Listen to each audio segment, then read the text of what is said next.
Mm. Hey y'all, welcome to the Devon A. Morris Unfiltered call-in show. Have a seat. Let's get ready. You have any questions? Come on, call in. Come on to that Discord channel. Do me a favor, get the unfiltered crew some finger snaps. We're ready to get started here. Mondays, 8 p.m. Every single Monday, we're here. I'm excited about it. Are you? Let's get this show started, y'all. The greatest scrum show on earth. I'll see y'all soon. Enjoy.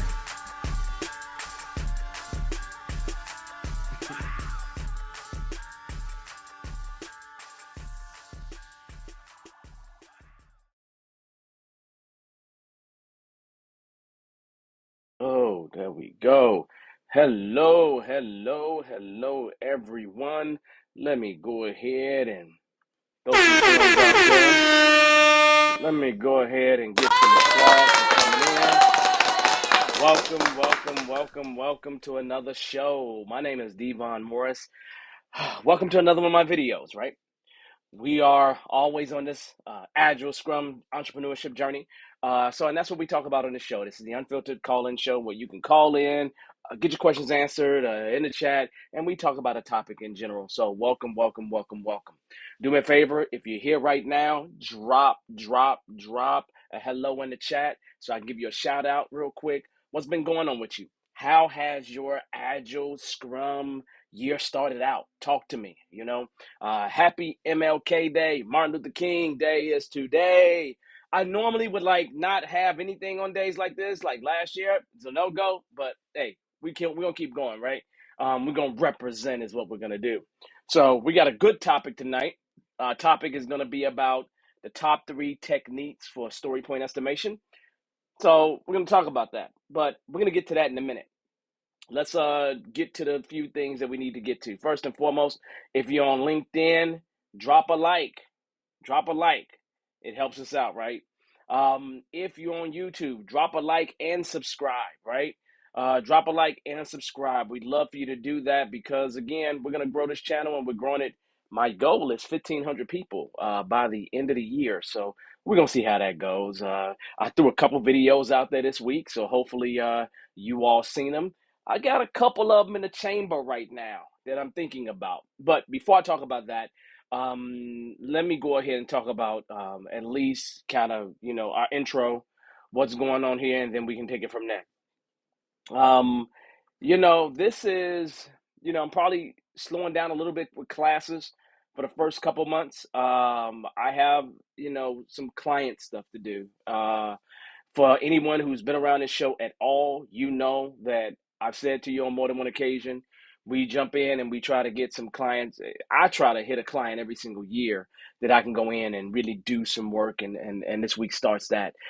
So it's not as much on the ground training. Public training is what I would normally do, but I'm going to be talking to a client and doing some coaching. It's going to be interesting, right? I'm actually looking forward to it. I'm actually starting that off tomorrow. So hands clap to me because it's been a little bit of time since I had a brand new client that I hadn't had a relationship with internally that I'll start something out with. So I'm looking forward to that. I may even give a debrief about some of the things that are happening, in a very generic way because I never talk about the clients that I'm dealing with.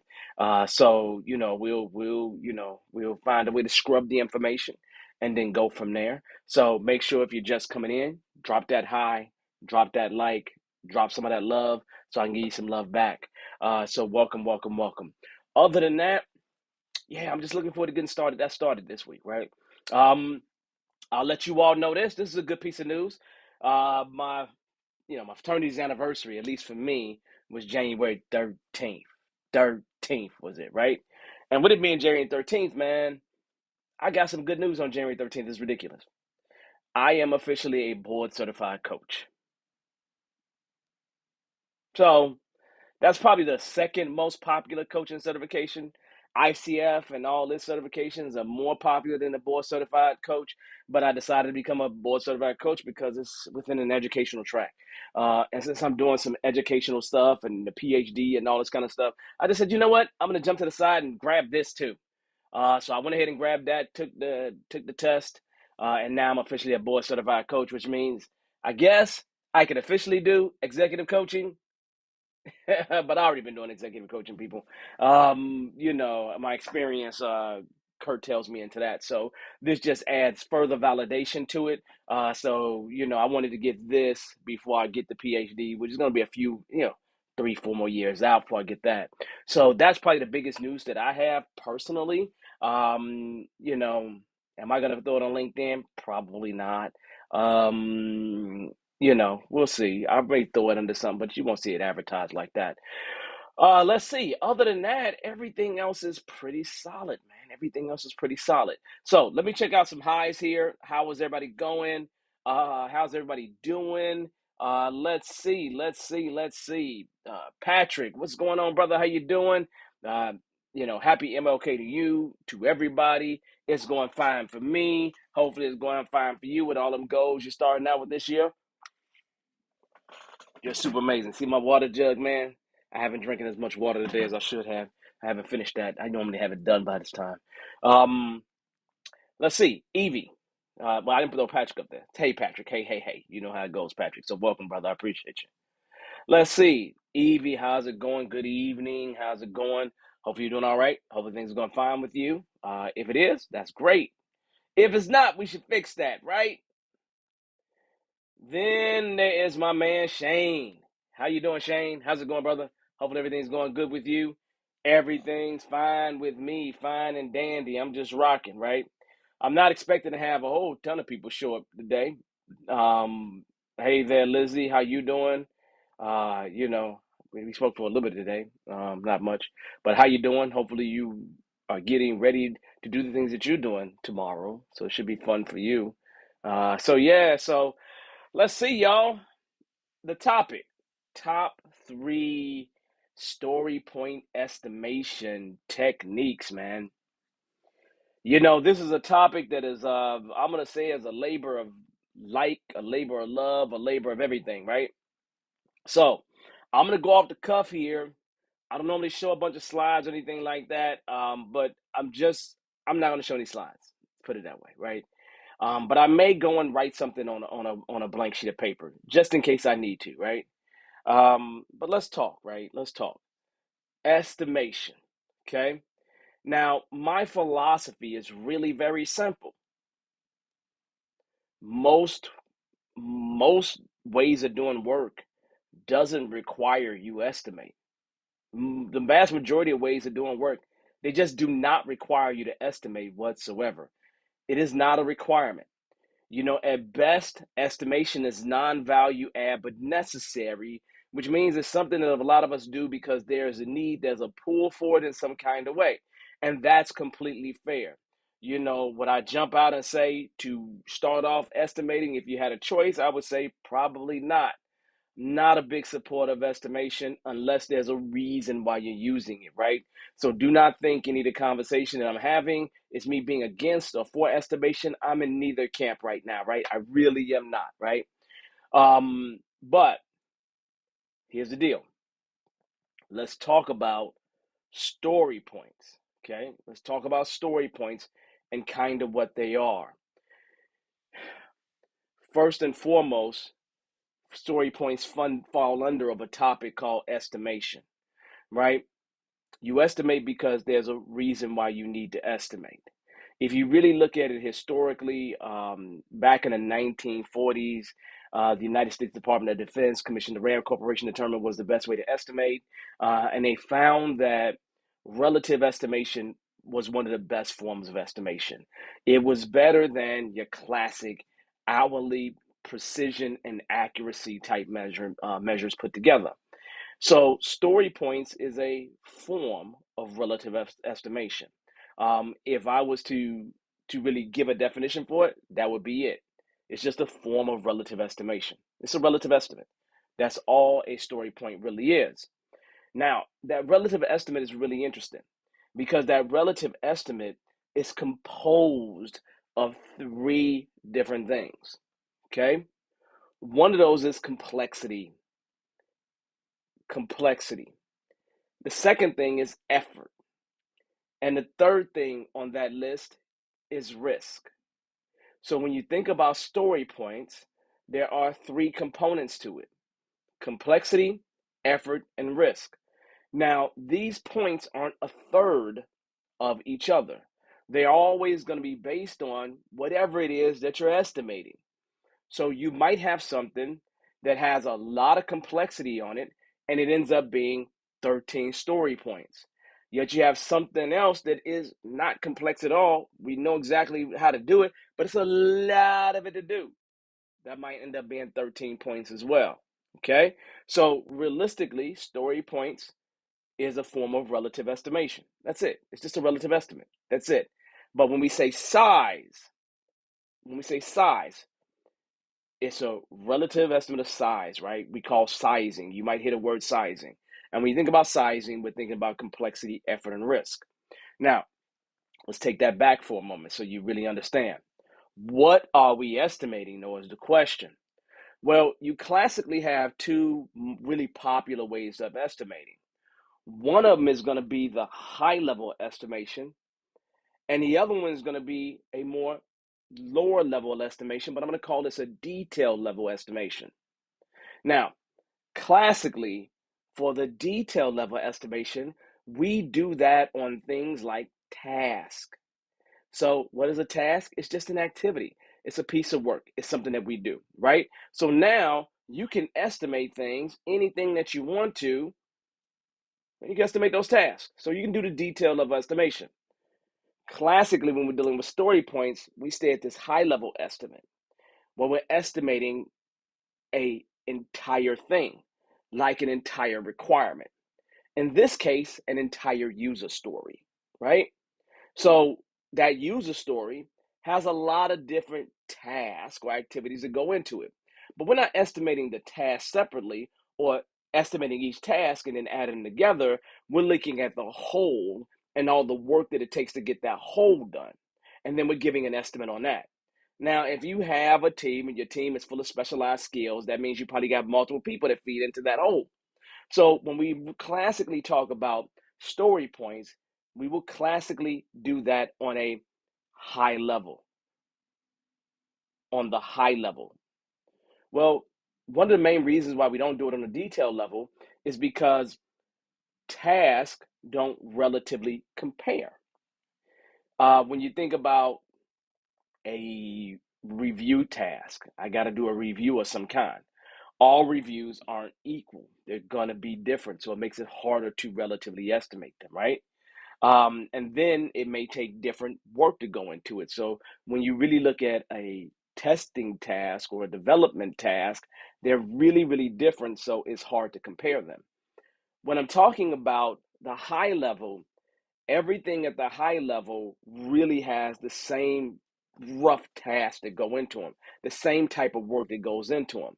So if I was estimating software development and then I was estimating what it takes to be in a training manual, I would relatively estimate those things differently. One of them would be associated with all of the things that are associated with training stuff. And then the other one would be associated with building software, whatever it is, because they relatively don't really compare to each other, right?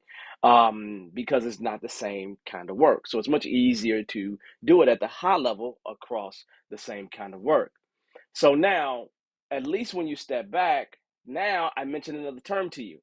Now was user story. A user story is a requirement. Well, what is a requirement?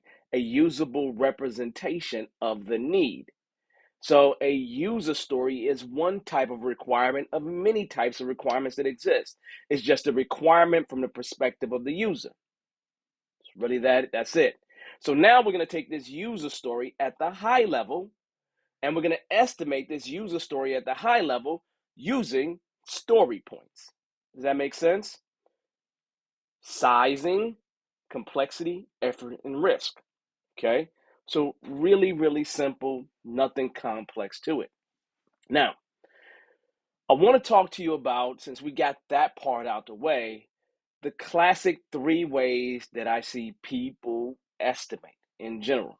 And these are three ways that I've used in general. One way that I hear about constantly, um, and it's been around forever and a day, and I would not recommend getting rid of it, is this thing called t-shirt sizing.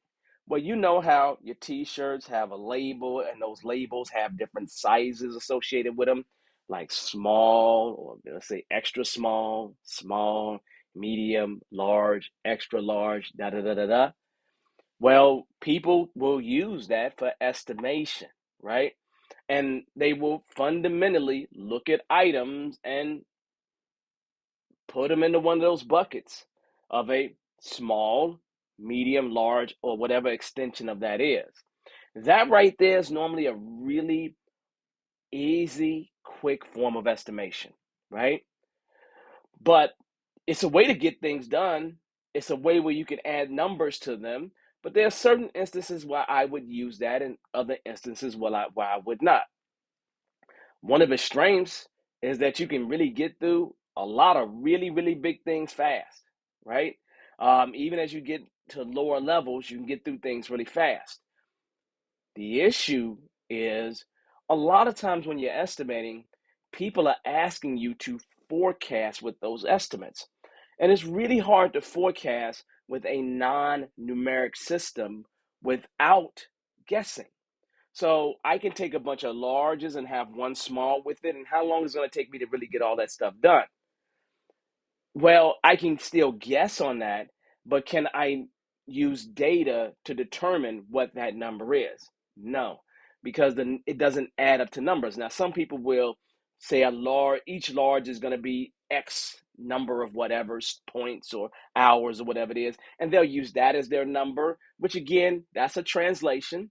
And if you're going to translate, then to me, you might as well just jump back and go straight into hourly estimates, which is fine, right? And no, I won't be talking about hourly estimates, but that's a perfectly fine way of estimating as well. So in terms of techniques, though, you'll find that roughly the smaller story point numbers will fall into the smallest values, and then the middle ones will follow the middle values, and the higher ones than that will go higher level. So when you do t-shirt sizing, you can do those small, medium, larges. And then classically, what I see is it turns into buckets of some kind. What a small, maybe ones, twos, threes, maybe fives, and the mediums, maybe eight, 13s, 21s, and the largest may be, 34s, 55, 89s, things larger than that. I see them fall into those kind of numbers. Or it might be, hey, this small is anything less than 20 hours. This medium is anything from 20 hours to, let's just say, 40 hours. And this large is anything that's 40 hours to 80 hours. And then anything above that we call an extra large. Too big to fit into a classic sprint. So we're going to find ways to break that one down. So you may see something like that. So if I was using t-shirt size, then I would definitely be trying to translate it. So, and then we can make some decisions about things.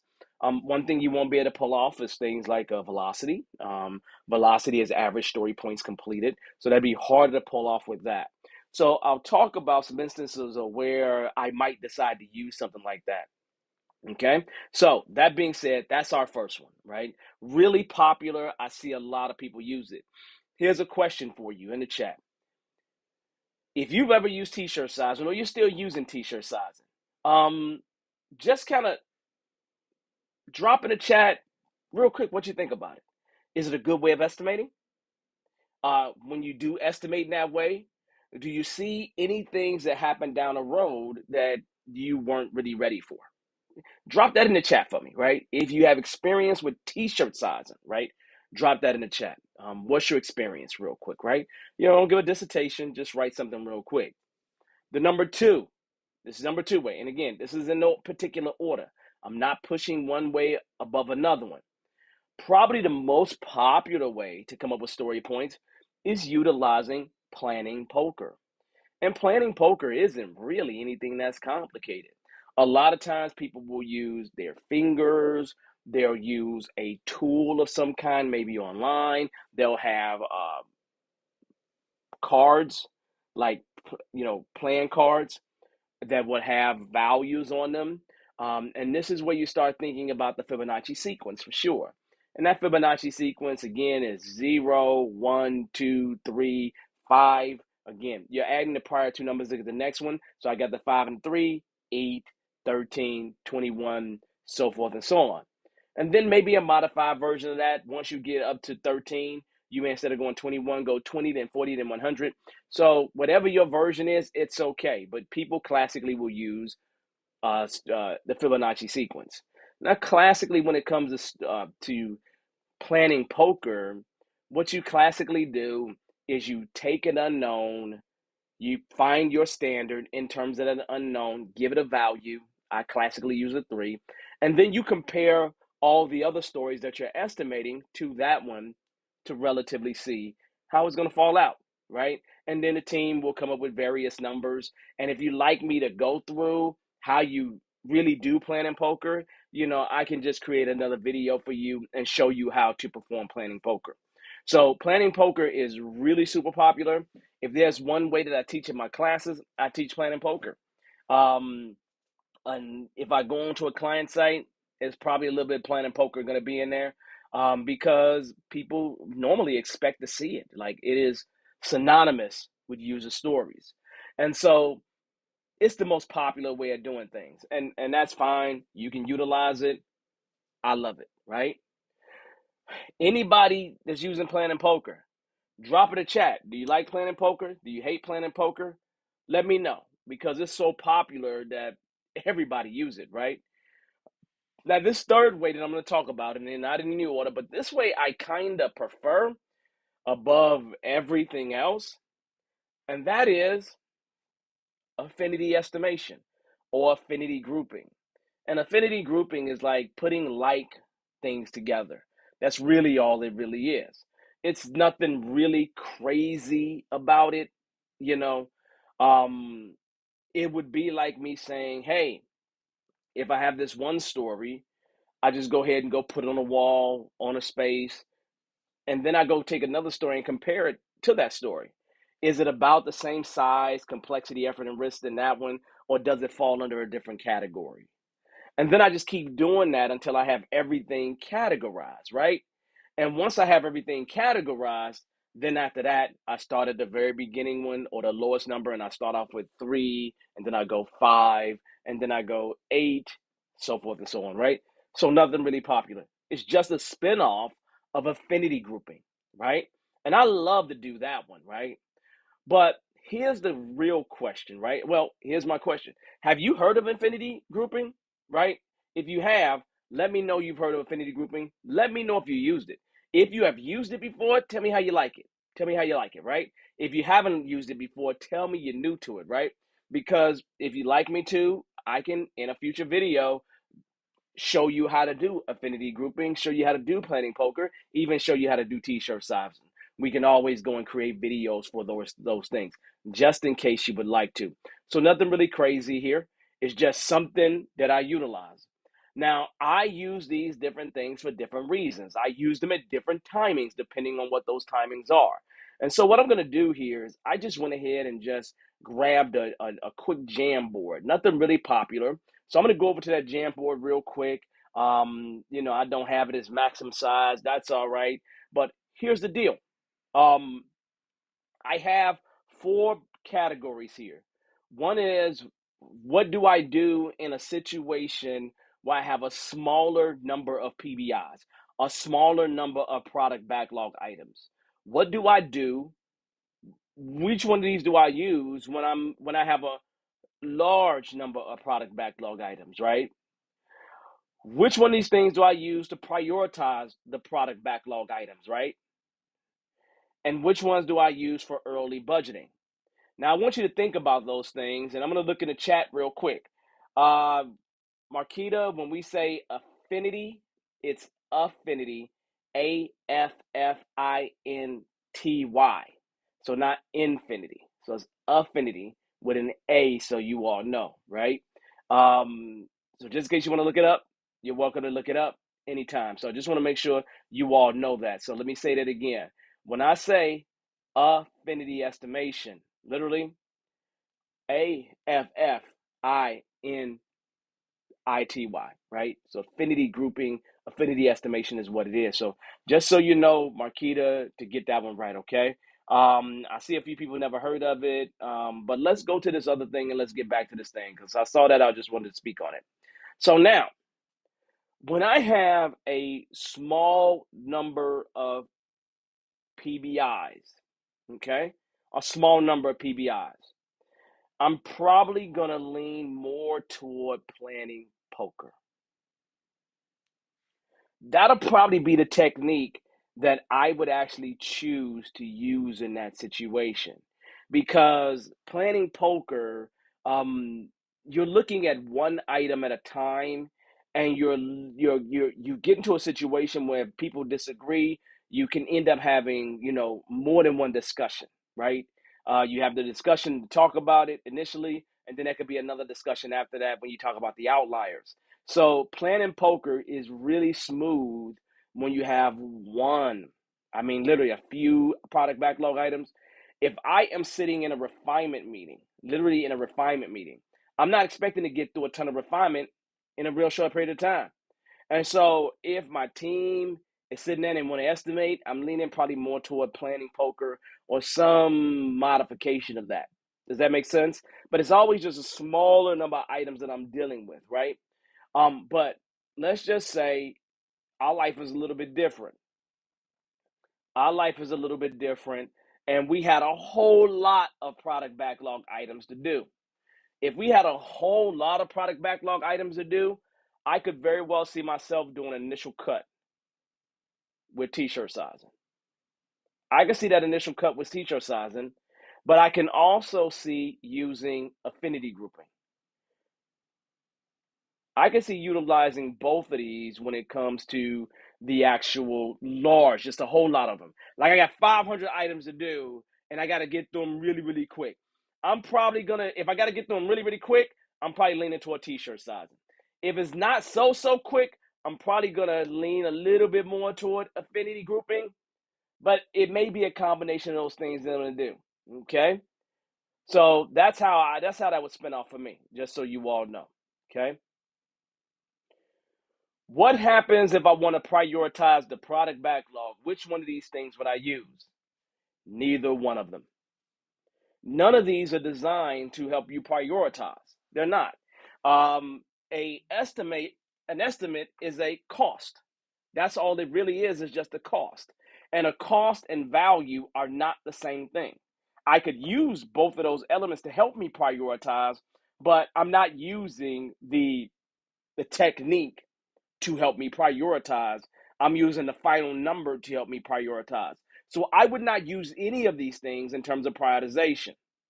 And then last but not least, if it's early budgeting, like we got to go get some wild guests, right? I'm probably going to take the larger items that I know that's been decomposed and I'm probably going to t-shirt size them. I'm probably going to t-shirt size them, put some values around those larger t-shirt sized items, and then go from there. I could see myself moving toward affinity grouping, but maybe not so much. I'm talking about really early on in budgeting where you're way far out, 6 months out before you even, a year out before you even get a chance to even look at the effort. So literally, I'm thinking about these different things and what I would utilize, right? Classically, when I'm on the ground working with a client or trying to get these things done. It's nothing really crazy about it. It's just really, really simple and plain and just straight to the point, right? So I love these ways of doing things, but this is how it would classically fall out for me in these four areas of where I'm going to classically be doing estimation. So you all know. So I just wanted to give you all some idea on how you go about at least some of those techniques.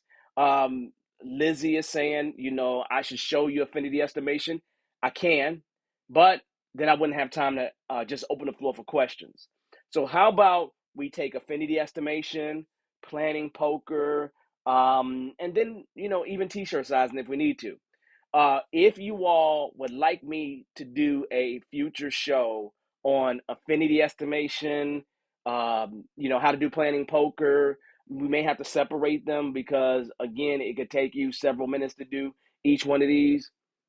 It really can, depending on how much information we're talking about here. So I have no problem showing you all affinity estimation in the future. If you'd like me to kind of go through one of our sessions here, talking about affinity estimation, just give me a thumbs up in the chat. Give me a smiley face in the chat or something like that. And we can get down into more detail with one of these ways to do this, right? It's going to take about 10 to 15 minutes to talk about each one of them. And so I'd rather, do you justice. And that could be, as Patrick says, that could be 3 different sessions, right? And so if you all would like to see that, I have no problem. Maybe this can be the month where we go planning poker, then affinity grouping, and then t-shirt size or something like that. I have no problem doing that. So let me just put that in the Rolodex, and maybe next week I'll start off with planning poker, since that's the most popular of all of them.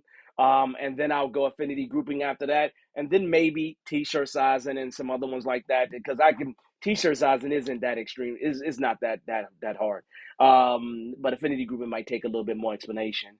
Planning poker just has a style to it, so it takes 5 to 10 minutes to do all those things, and I'd rather do you a little bit of justice, right? With these things. So realistically, we can do that. We can do that. I see a bunch of thumbs up. So definitely I will schedule next week. Literally next week, we'll hit playing poker. And then a week after that, we'll hit affinity grouping. Okay? Hopefully that's fine for everybody, and we'll take it from there. And we'll just start hitting these techniques. I have no problem hitting these techniques. So we'll hit these techniques, and then we'll start thinking about some other things we want to talk about. So realistically, in terms of top techniques, t-shirt sizing, affinity grouping, and planning poker are really the top 3 that I've seen. Affinity grouping probably isn't as popular as the other 2. There's probably other ways that you can think about, but if the one that I prefer is affinity grouping. I just do. I always have. I mean, when I first started doing it, I just said, let me just apply this to that. And so it was interesting. So on that note, we're in a good place. So I'm going to close that out. And I'd like to talk to you about what questions you have. So this show is really about answering your questions. So let's open the floor for any questions that you have. And you all know how this go, right? It's either you come on the show, right? And if you want to come on the show, there's going to be a link that I'm going to drop in the chat pretty much in just a second. As soon as I get to those places, I'm going to drop this link. So you'll see a link dropped in on LinkedIn, and you'll see a link ultimately dropped in on WhatsApp. Not WhatsApp. I've been talking to Rajiv a lot. So not WhatsApp, LinkedIn and YouTube, right? So you're seeing both there. So I'll ask you right now, if you like what we just talked about, give me a thumbs up, a like, subscribe. We'd love to have you join us on this journey. We're going to get to 1,500 people, and all those things actually help out the channel tremendously. So please, please, please like and subscribe, and then we will kind of go from there. You see the link. And so the way this works, for those who have been around this thing before, is that I drop the link in the chat because it's really very simple. If you want to join us and talk to me live, click that link. Come into the green room. I'll bring you on the show. Whatever question that you have, we can go ahead and have a conversation about it. Or if you have a question, just type it in the chat. Type it in the chat, right? Because my main objective in terms of the show is to answer your questions, which is what we do on a regular basis, and we will continue doing this. And again, we do this every Monday night at 8 o'clock, 8 a.m. and 8 p.m. Central Time. I be want to say Central Standard, but I just say Central Time.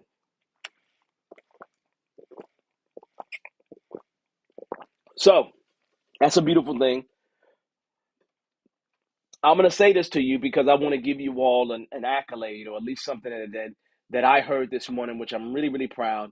I'm not going to give you any names to this, but this is just one of the things that I love to hear about. I absolutely love to hear about this kind of stuff.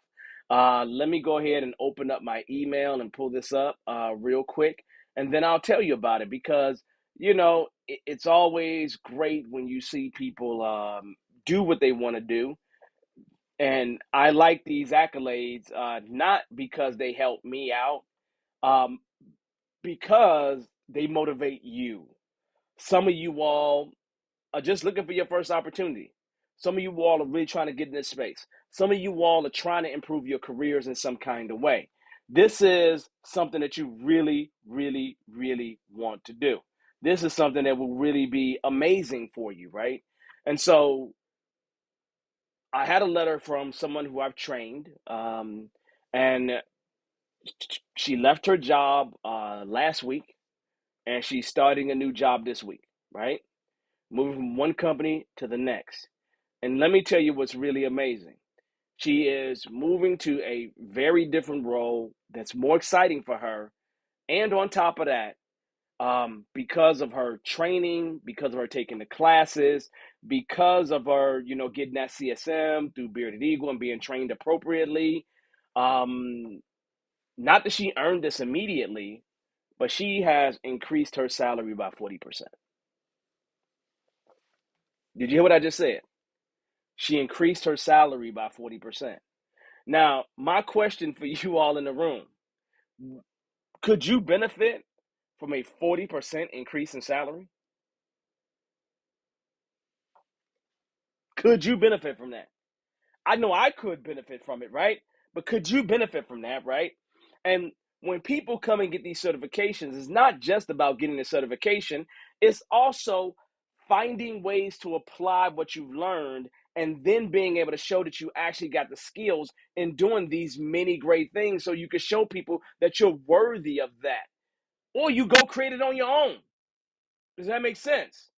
I think every single one of you that's sitting right here, I think every single one of you deserve a 40, 50, 60, 100% increase. I mean, when I became a certified Scrum Master, I didn't get no money initially. I did not. Nothing changed initially. I had a CSM PMP.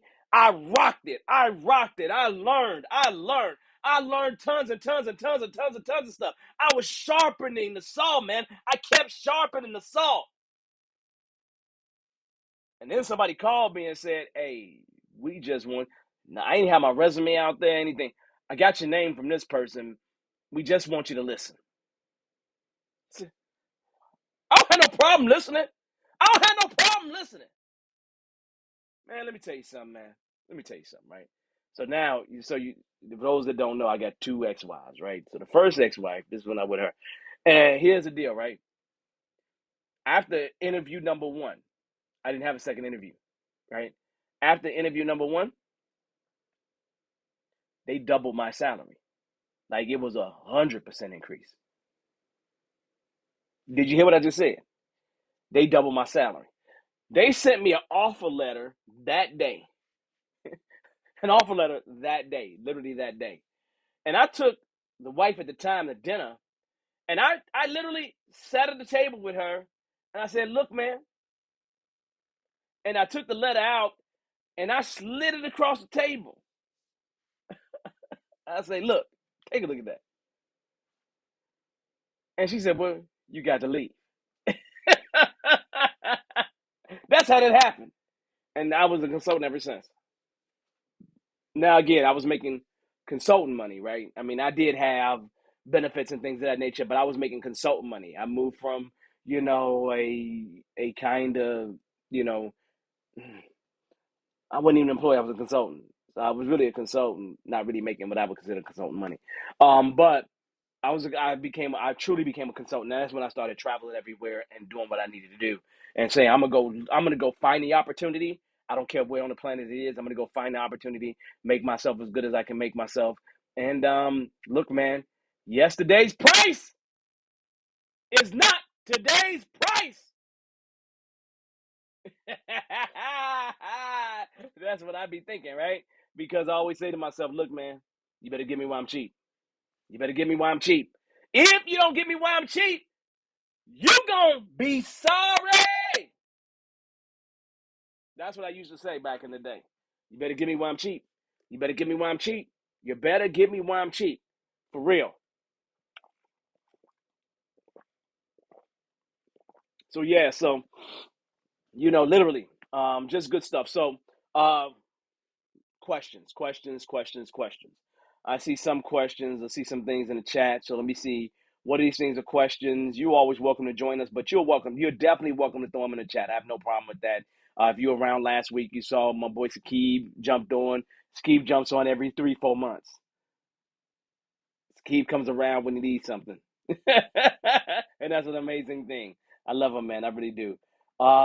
Working on a complex project that has over 300 PBIs, tons of dependencies, need to put together a project schedule and get these estimated into Jira ASAP. If I'm you, I would be getting the team together. And if you have to have numbers, I would probably start off with t-shirt sizing to get them roughly in some groupings. But I probably would lean more toward affinity grouping if that's me. With the team, you can do it much faster. You can get it over and done with way quicker, and it gives you roughly the same thing that Plan and Poker will do, and then I'll do Plan and Poker after that. So at least you'll be able to get a standard. So that's how I would handle it. Asia. Okay. Let's see. You asked another question here. What is the best approach to get organized, estimated, and prioritized? What I'm going to say to you is this. Um, you just got to do it. A lot of your organization. So let me back up. First of all, you have to do what your organization is asking you to do. My answer right now completely depends on what they're asking you to do.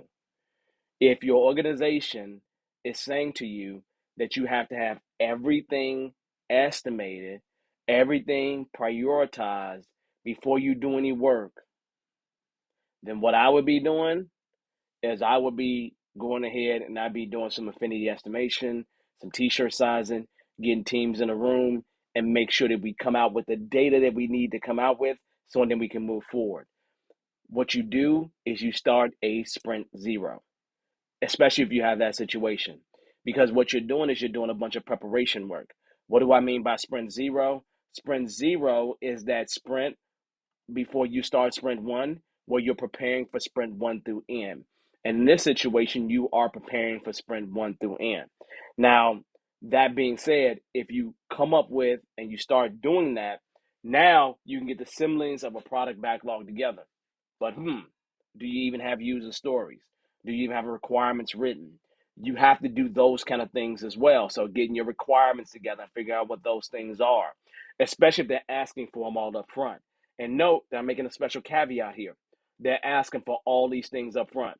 So now you got to write your requirements, you got to estimate your stories, and then once you have an idea of that, then you can figure out how can we slot these items over time. Do I recommend that you create sprints of slotted stories? No. Have I done it before? Yes, because things are going to change. So when I have people that's dogmatically asking for specific things like that, they're asking for me to do all that upfront work. There's going to be a lot of wasting of time. It's going to be a heck of a lot of a waste of time, right? Because literally the benefit of this whole agile thing is really to get feedback, right? To get feedback, right? If you got requirements, get feedback. Um, Now, let's just say they're not asking you for that. Then if I'm you, I would position myself where I can get the team started, where I can get my developers actually working. And so then I would use Sprint Zero to do something very particular. And for me, let's just say we started on Monday. We started today all, at the beginning of the day, and we got a team and everything else. I would actually start my brand new sprint on Wednesday. I start sprint one on Wednesday, and I spend today and tomorrow actually getting all the stories ready for sprint number one.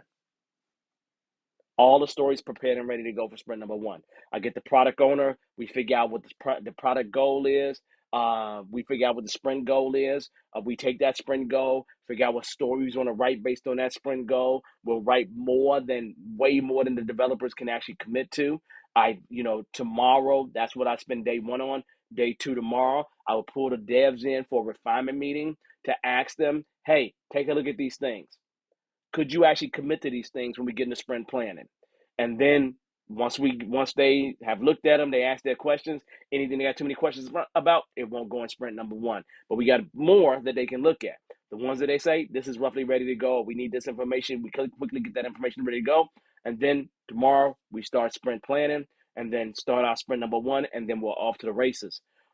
Once they made a commitment to sprint number one, we have a sprint backlog. Then in parallel, I start writing for sprint 2, 3, 4, and then the entire product backlog. But I'd be thinking to myself, release that is going to have sprint 2, 3, 4 work in it. So I'll be thinking about this release, but sprint 2, 3, and 4 in terms of getting the stories together for those. Now I'm starting to create a product backlog that is focused on the next few things that we're going to be doing. So that's how I would approach it. But that's two very different ways to approach it. And please note, my statement to you is really simple. That's going to be based on what your managers want. The powers that be that can fire you. Okay. So me, I would lean more toward sprint one, team going, do everything else in parallel. Because we're going to get way more out the door that way. And we're going to get feedback sooner, which is going to get us to be more accurate sooner in terms of what we need to do. So that's how I would handle that. Hopefully that gives you some idea, Asia. Hopefully that does. So, that's a good thing. Good problem to have. If you got to create all these big project plans, just know if they're going to fight you about it, it's probably something that you need to do. Just suck it up, get it done, right? Anytime I fought the powers that be, I typically lose if I want that job. I typically lose. So if I'm you and they want a project, let me tell you something. Let me tell you something crazy, right? I got another question to go to, but I'm gonna say this, right? I remember, right? I'm over here at one company, right? They say, hey, we want a project plan. MS Project, literally. Here's what I did, which is ridiculous. Now I know how to use MS Project. I'm a project manager for real, right? Um, I created iteration one, and then under iteration one with a start for that, I created a development task, another start to start, testing task, another start to start, reviews task, another start to start, integration or system testing task, and then I lumped all those things together, and they all was predecessors to Sprint 2. That was the easiest project plan I've ever made in my life, right? Because it was just 10 sprints worth of these items, these tasks that last for 2 weeks. And the thing about it is that nobody complained because the truth of the matter is what I was testing out to see if people really looked at that stuff, and they didn't look. They didn't really look. They just wanted us to report what was going on, but they were super happy when we were actually delivering functionality. Then everybody was super happy, right? So good. So that's good. So great. We got that one answered. All right. So let's go on. So you have any questions, please drop them in the chat. Once again, like and subscribe. We always are trying to build this channel, as I said. Let's see. How to give a team, wait a minute. How do you give a team examples of risk, effort, etc. when you're explaining stories? The truth of the matter is, Shane, they can tell you what's a risky story to them. If I have developers that have done any development whatsoever, they know the type of work that they're dealing with. And they should tell you when you should be able to tell you when something feels risky for any particular reason. So I'm going to talk software development because it makes sense. Let's just say, for example, I had a team who has never built a blockchain. And so we were now going to build something related to cryptocurrency and blockchain. But they've never done this before. To me, the risk of that goes up. Why does the risk go up? Because they have no clue about what they need to do. They don't know what things are going to surprise them, what they're faced with, or anything like that. This is new technology for them. For me, that raises the risk profile. And they would actually, estimate that thing higher because they don't really know, all the complexity, effort that goes into it. So that risk is going to raise it much higher than anyone would expect to. So, a lot of times risk for me has something to do with the risk associated with the work, right? That danger associated with uh, surprises and things like that are going to come from the work, right? Effort is just pure, time into the work, right? Just time into the work. Um, like I may have, I may, I think about this from a fixing bowls of cereal perspective, cold bowls of cereal, where you just kind of put the cereal in the bowl and then you put the milk in the bowl. You know, if I have 100 of those to do, that's a lot of effort, man. It's real easy to put cereal in a bowl and pour milk on top of it. But when it's 100 of them, then it's a little bit more difficult, right? It's going to take me more time to get all those things done. To lay all those bowls out, get cereal in all of them, pour milk in all of them. It just takes more time to do it, right? And so that would be how I would think about it. And complexity, they'll be able to tell you that as well, right? So those are ways that I think about it. And I think you can come up with examples as well, Shane. But it really, really, really, really depends. And a lot of times your developers can help you come up with that. So if you don't have an idea or clue in terms of that type of work, then sit with a developer and say, hey, when you're doing development, what are some things that cause uh, a piece of work to be more risky to you? What are some of those things that cause that? They can tell you. What are some things that are more complex to deal with? They can tell you that, right? If I look at something like Excel, it's much easier building a formula in Excel to me than it is doing a pivot table. Two different things, right? So it really depends. So I would really have a conversation with them, Shane, about you know what risk looks like to them, what complexity looks like for them, what effort looks like to them, and then define things around that, and that will make your life easier because then you can always describe it back to them. So hopefully that helps, Shane. Hopefully that helps. Let's see. Nosa, how you doing there? How's it going? For everyone with a background in project management and coaching in a non-tech environment, would an agile coach role be a risky move? This is following CSM and being active in the community of practice.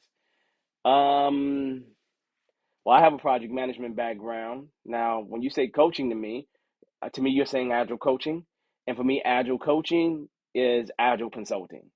Is not coaching because coaching normally refers to people being able to solve issues themselves.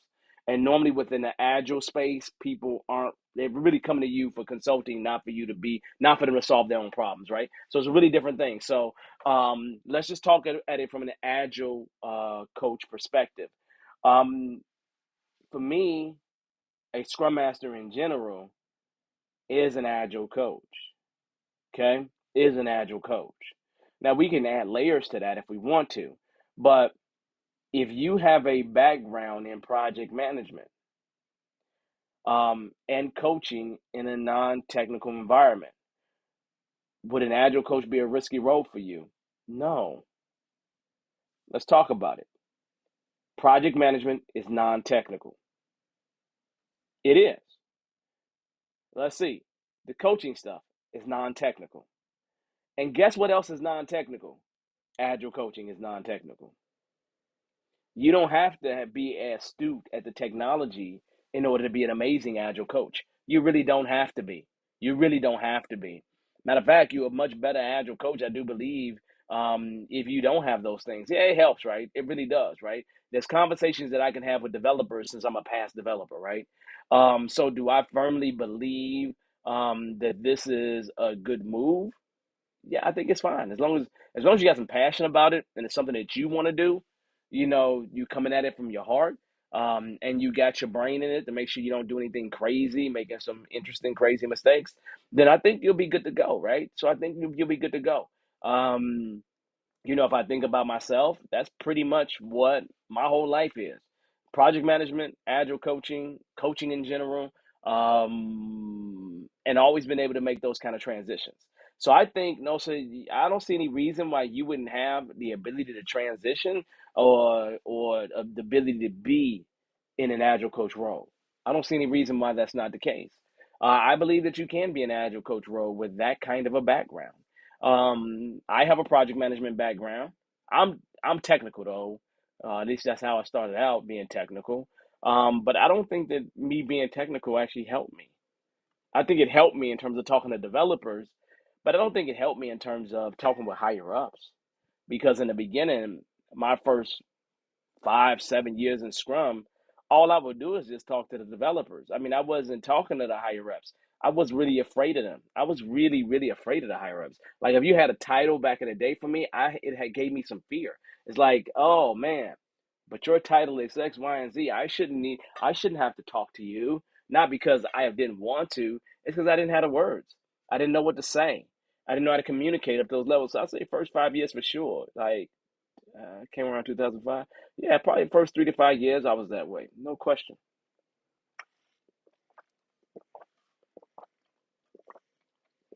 So I really don't think you'll have any major issues making that transition. I think that there's tons of people that make that transition.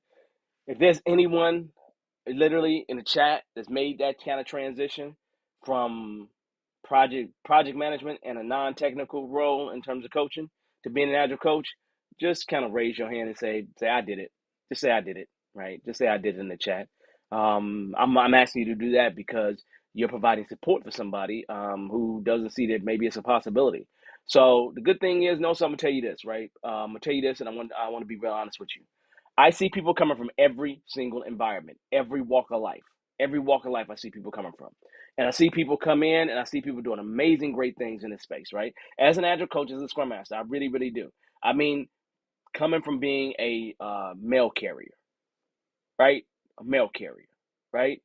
To many, many, many other opportunities, other roles, come in here and crush it, crush it. The thing that's going to kill you from crushing it if you bring a predictive mindset with you. What you really have to learn how to do if you really want to work in this space and work in this space long term without a lot of frustration and you working out of your what I'm gonna call out of that zone, that sweet spot that you can be in, you know, you need to have a love for it, right? And there's a sweet spot for it, right? So if it ain't your love for it, then I'd be a little bit concerned. But what you need to do is you need to be able to learn how to deal with working in an empirical manner. Using empiricism to help you. You have to learn how to adapt. You got to learn how to use observations and experiments to learn about your inputs and the processes, right? So you can control those inputs and our processes so then you can build the acceptable outputs you're looking for, right? That's going to help you when you're making things more transparent. You take moments to inspect and you adapt and you keep doing that circle along the way and you take that up into how you plan and how you build things. If you're able to do that, then you would be an amazing coach on any level because that means to me you're able to adjust and learn based on what is actually happening. And if you can do that, I don't care what job you had before is. It doesn't matter. You could have been a doctor in a hospital. It doesn't matter. You could have been a taxi cab driver.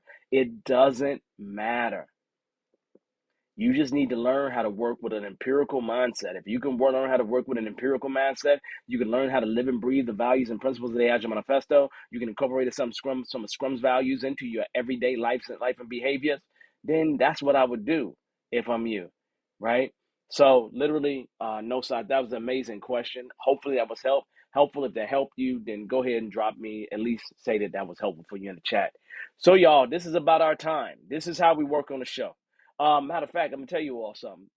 I'm debating on what video I'm gonna release. Right, I got a video talking about how to effectively run a daily Scrum, and I have a video on my personal use of Scrum called Scrum Fit. Some of you all don't know, but some of you all seen it before. But I do this thing called Scrum Fit that I absolutely love, and I do Scrum Fit all the time. And so what I did is last week or so, I created a video of my use of Scrum Fit, of my use of Scrum, right? Um, and I say that to you because realistically, I am debating on if it's something that I'm going to go ahead and release for you all to actually have. I actually recorded some stuff And the logo kinda, let's see, looks like this thing. Oh, I made it super big. Let's make this thing a little smaller. You see how big I made this thing? That's crazy. But right there, you can see it, right? Scrum Fit, right? And so I got some videos on Scrum Fit that, you know, my personal use of Scrum. I think I'm gonna drop a video on that this week and go through at least one of the sprints that I ran. I think that will be helpful for you all. If you think that'll be helpful for you, let me know. But it's gonna come out in the next week to 2 weeks. So no, here's my objective. Every Tuesday and Thursday is to drop a video for you all. Every Tuesday and Thursday to drop a video for you all related to some topic. Uh, my my thoughts is every Tuesday is Tuesday thoughts. Every Thursday is Thursday tips. Tuesday thoughts, Thursday tips. It's crazy, ain't it? TTTT. I don't know why I did that. But Tuesdays thoughts, Thursdays tips, right? So I want to drop those things and drop those things at you piece by piece, so at least you can start getting more content from me. So just know, we're building this thing out, people. Our objective by the end of the year is to get to 1,500 people by the end of the year. And if we can do that, that'll be super amazing. But on that note, I appreciate everybody. Hey, you know what, man? Thank you. Thank you, Patrick. It's always good. We've done thank you all for being here because you all actually helped me. You all helped me tremendously. So happy that everybody's getting some use out of this. But every Tuesday and Thursday now, start looking for a video that is going to dive deeper into something that we actually have. Dive deeper into this whole Scrum thing. Dive deeper into what we love to do here, right? So I look forward to seeing you all in the future. Tuesdays, Thursdays. I don't know what time of the day. Tuesday thoughts, Thursday tips. Every Monday, we're live though. Every Monday, Unfiltered Call-In Show, live 8 p.m. Mondays. Like and subscribe, people. I love you all. I'll see you next week. This was a great show. Thank you all for coming and joining me. It's been a pleasure, y'all. I'll see you next week. Thank you. Bye-bye.